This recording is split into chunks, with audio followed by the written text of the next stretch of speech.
In this episode of Kids Podcast, I am honored to share wisdom with you about leading kids in your church and in your home.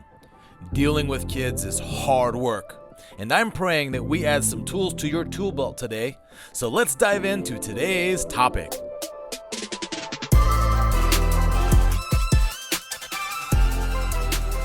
In this message, we're talking about, messages. Like, what do we talk about next? What do I preach about? What's on the agenda? I've just finished a bunch of things, and what do we do now? Where do we go next? Right? Because here's the thing. Many of us leaders, we're talking to our peeps.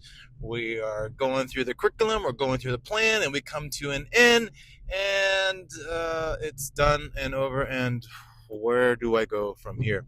So let me help you out. That's what we're talking about in this episode of Kids Podcast. I'm Ron Gale, your podcast host for today. And on this podcast, we are all about leading leaders of kids into an overflowing life with Jesus. Because ultimately, we want to lead kids into an overflowing life with Jesus. And so we're going to talk a bit today about what to do when we've run out of things to talk about, and where we could go and how to approach it. And let's begin with a good old fishing analogy. Yes, sir, fishing. For those of you that are regular listeners, you know that I love fishing. There was this one time I went on a fishing trip to New York with a close friend of mine. We were on a boat and we were chartering, trolling for king salmon. Yes, that was fun. Something I would recommend everyone do at least once. Catch a really big fish on a really long line, on really deep water, and just reel until your arms fall off. And so we caught our limit within 4 hours. There was about 3 of us on the boat, plus the captain, so it's 4 total. And we hit our limit. You're only allowed so many fish in a particular day, and we hit it fast. So now we're done. We have to boat our way back to the marina and be on our way. But what next? Because I had the entire day. I don't live in New York, and my wife gave me the entire day to do this. So what do I do? Where do I go? Do I go home? Do I keep fishing? If I keep fishing, where do I fish? How do I fish? And the options are endless to me. And so, at the end of the day, the fish are not done. The fishing is not done. I just needed to decide where I would cast, what I would do. And that's on me. And so that's what we're talking about today, is that the truth is not done. You are not done. It's just we need to figure out where to go, how to go approach it. And that's what we're going to do today. And for many of us, the way we approach a topic is honestly topical. There are several ways by which we can deliver a message, whether you want to call it a message, a sermon, a speech, a game huddle, whatever. And to be honest, some of these concepts I use as a soccer coach. And we'll dig a little bit more into that. But I'm not going to break down every method by which pastors speak or deliver a message. But for most of us, we do what's called a topical message. That's where we pick a topic and we talk around that topic and we apply everything to that topic. And that concept works. I mean, people have been using it for years and years and years. I am not a fan of it. Not for any bad reason. I'm not a fan of it because when I've preached as a topic, the concept turns me into an author or a writer. And don't get me wrong, I love my writing. But eventually all writers hit what we call writer's block. And then we're like, well, what do we write about next? Where do we go next? And that's the dilemma by which we are in. So topical works. I just recommend a game plan for what happens after the topic, after it ends. And so here are the three things that I do to approach the next steps when I've finished fishing. I mean, finished my messages. The first approach I use is the curriculum. I get into a curriculum. Curriculum is great because it's already got an agenda, it's already got a game plan, it's already got the next page, it's already built out. Now, for me, I don't just use a curriculum, I also use a flow chart. I have a 4-year flow chart that's kind of determines where my curriculum is going. We're not talking about flow chart today, but if you happen to have one of those, it might decide what curriculum to select, how you approach your curriculum. But all in all, you get to pick where you cast, you get to pick how you fish, you get to pick the curriculum. So I just pick a curriculum and I go with the next page. Now, I also use a curriculum in soccer. You're like, what? Huh? Right. As a soccer coach, I don't just show up and teach kids to kick the ball. I don't just show up to practice and say we're talking about a concept. There's a list of things I want to accomplish by a certain time, maybe by a certain part of the season, maybe by even their second year, third year, fourth year. An excellent example is the concept of sequencing. I'm not going to teach sequencing to freshmen. In fact, I never have. But if they seem to have grasped it over years, by the time they become sophomores, maybe juniors, maybe they are ready to learn about sequencing. Now, I actually use a curriculum. It's a curriculum I wrote. And, it's not even a curriculum. It's a book. I wrote a soccer book for coaches. Yeah. Because when I'm not Pastor Ron, I am Coach Ron. Yeah. And if you would like that book, you can find it on Amazon. Just search Ron Gale book. It's called Ron Sense.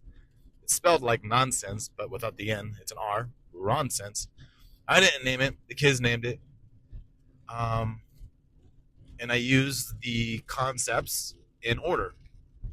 So when I'm not sure about what I'm teaching next, I kind of remind myself based on the curriculum I've already written. And that's the idea, because sometimes I'm at work and I just got to focus. Sometimes I'm with my family and I've got to focus. And, it's time for my message and I don't remember what is next and what do I talk about. And, oh, yeah, I have an outline. I have a curriculum. I can just follow that. The large, big purpose of the curriculum is to help you follow a plan. Let's go on to item number 2. All right, as a quick review, we've ran out of things to talk about. What do? Option 1 is to use a curriculum. Option number 2 is to talk about the next chapter in the Bible. I forget what they call this. I think it's chronological preaching or messaging or something. But for example, let's say you're preaching on the book of Romans. If this week you preached Romans chapter 1, well, next week you preach Romans chapter 2. And a lot of this is very exegetical and homiletical and other edicals. And it's very simple. If you did 1 today, tomorrow you're doing 2. And if you finish Romans, you can go up to the next book. And you can decide which book you want to go to. But bottom line is, it's already laid out for you. The Bible's already planned, and the agenda is set. You're rolling with what is next. It's kind of like using the curriculum. It's just you're going to go to the next chapter of the Bible. And maybe you don't want to do the Bible. You can do an actual book. I know lots of people who do this. They want to preach from a book. If you do this, we recommend you do not plagiarize. But the concepts in there can be applied to even young people to help them grow, help them strengthen their faith, help them grow. That's good. Do it. Or not. But these are ideas when you've hit a wall. All right? You hit a wall, now what? Option 1 is to use a curriculum. Option 2 is go to the next chapter. Let's talk about option 3. You've hit a wall. What do? Option 3 is to preach your prayers. I learned this from a mentor of mine. His name is Chile Chun, and he is awesome, and he loves the Lord. And he taught me that preaching your prayers is the best, easiest way to make sure that people are hearing from God. Not only that,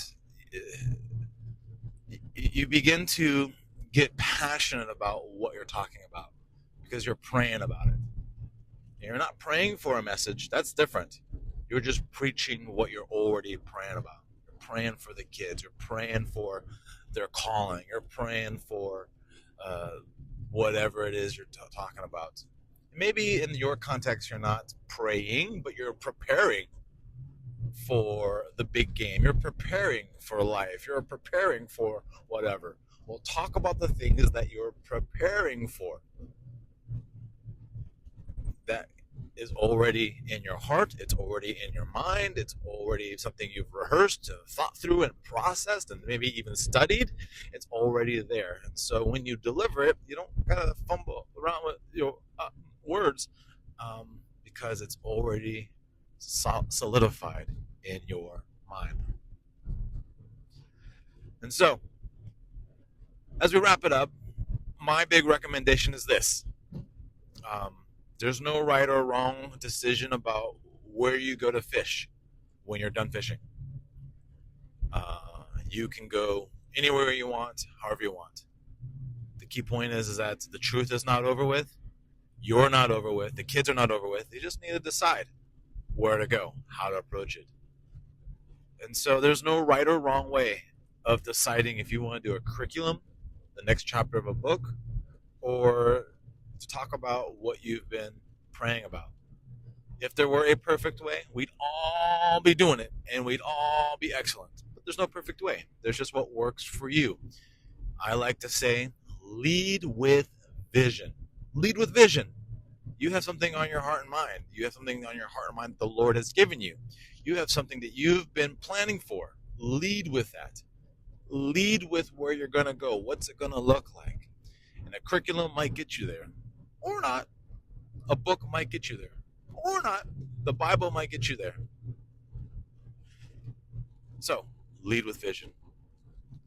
That's about what I got for today. If you got questions, you know where to find me. Until next time, everybody say, Bob has to win. Thank you for listening. Smash those like buttons, turn the bells blue, or whatever the kids are doing these days.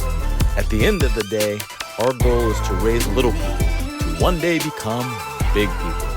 You can find older archived podcasts on our YouTube channel and support what we do at rongaleministries.com. Enjoy!